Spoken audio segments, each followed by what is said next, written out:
So you're gonna see that there are four brands. Sorry for looking like crap, I'll get straight to the point. People keep pinging me on my Discord server over and over to watch and review this PC build video by a channel called The Verge. I kept getting notifications over and over and over to review this thing before it gets taken down. So I have the video up in front of me right now, and I guess we're gonna go over it. I like the transitions. You can build a gaming desktop for around $1,000, but I want to go all out, so I spent around $2,000. PC like this. Well, yeah, I mean, you can build a gaming desktop for around $1,000, or $350, or $250, or $200, or $175, or $150, or sometimes even $100. But yeah, sure, $1,000. An Allen wrench, some tweezers to tighten up the wires. I have never used an Allen wrench to build a computer ever, and I've built about 30 computers now. I would be very surprised to see where he uses this Allen wrench, or for that matter, even the thermal paste applicator. The zip ties I understand. I've never used any of the first two. Swiss Army knife, which hopefully has a Phillips head screwdriver in it. What? And A Swiss Army knife, which hopefully has a flip side screwdriver in it? Why are you not checking your tools before you use them? And last but not least, an anti-static bracelet, which is to protect you and the parts. These are the parts you're gonna need. What? Oh boy, this is gonna be good. Holy shit. Why do you need a rubber bracelet to protect yourself? I understand protecting the parts, but yourself?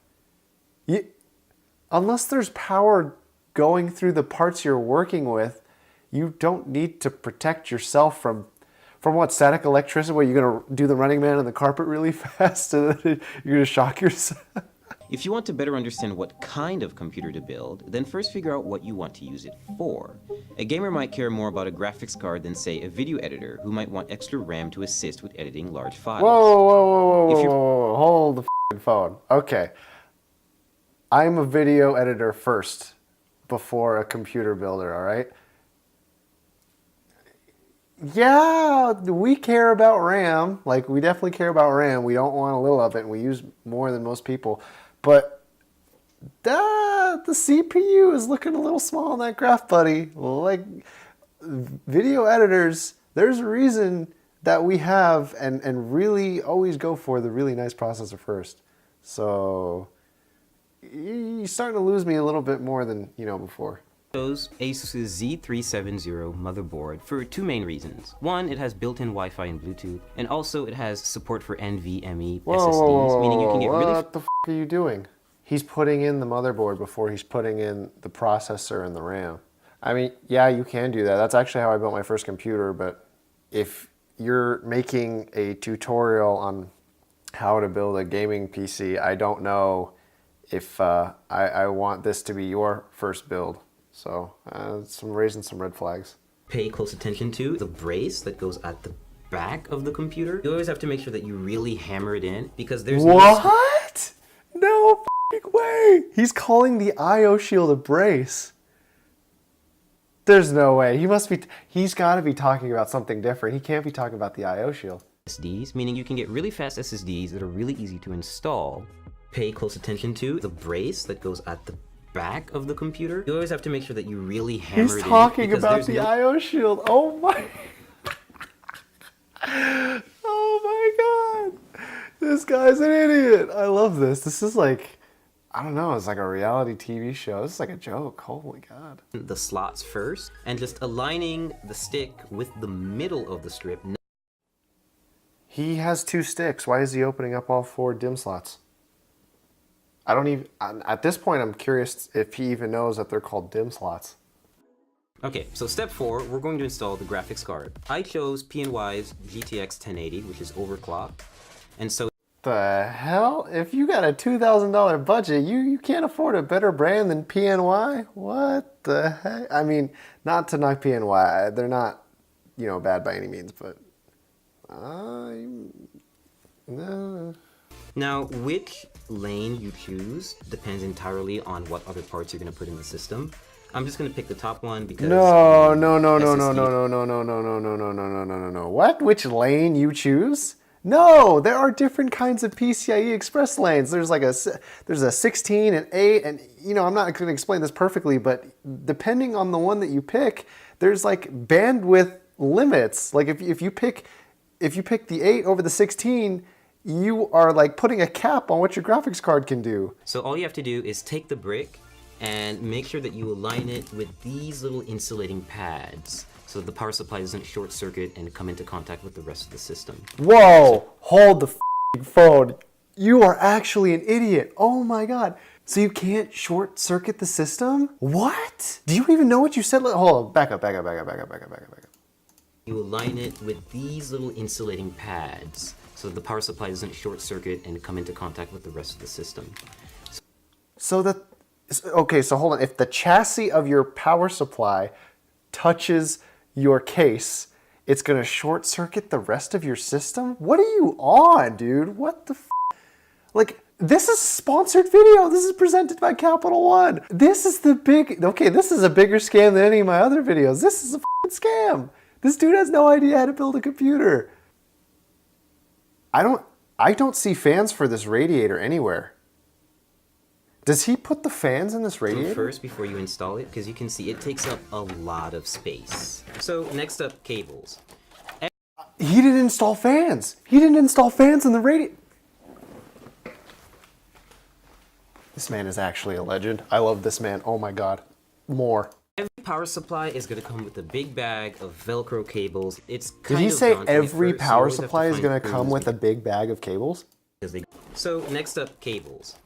Every power supply is going to come with a big bag of Velcro cables. No, they don't. No, they don't. They don't all come with a big bag of cables.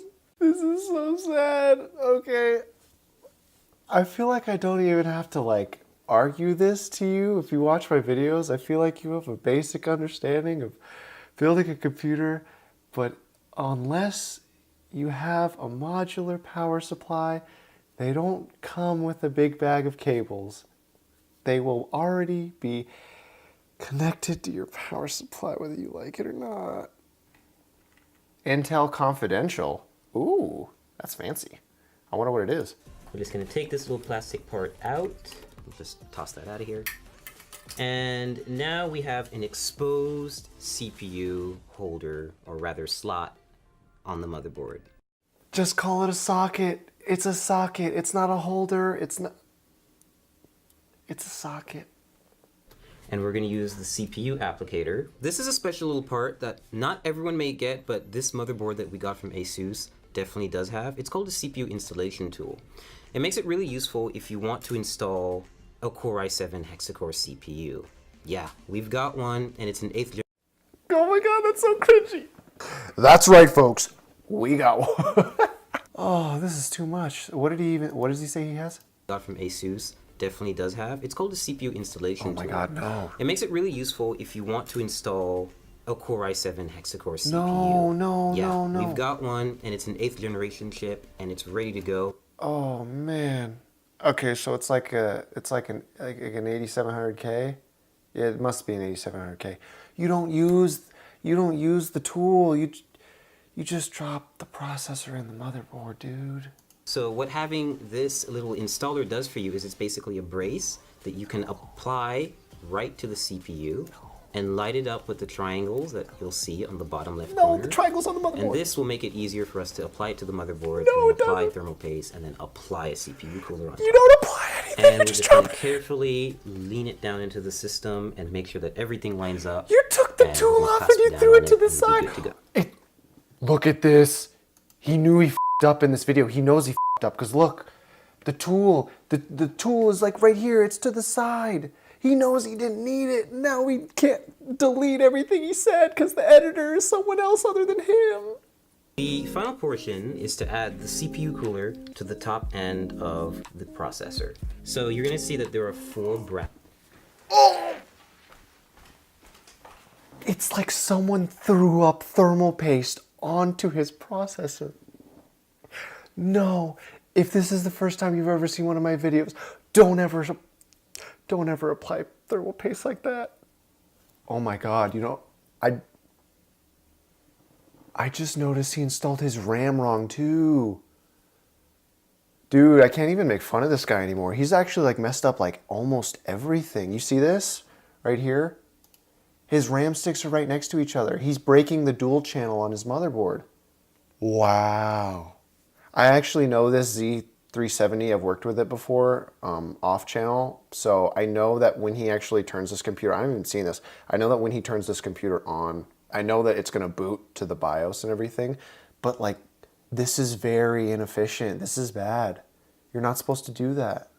We're almost done. Glass, side glass, front glass, and of course the back panel where all of this fun stuff is happening. So we fully built the PC. No, look at that. Oh no.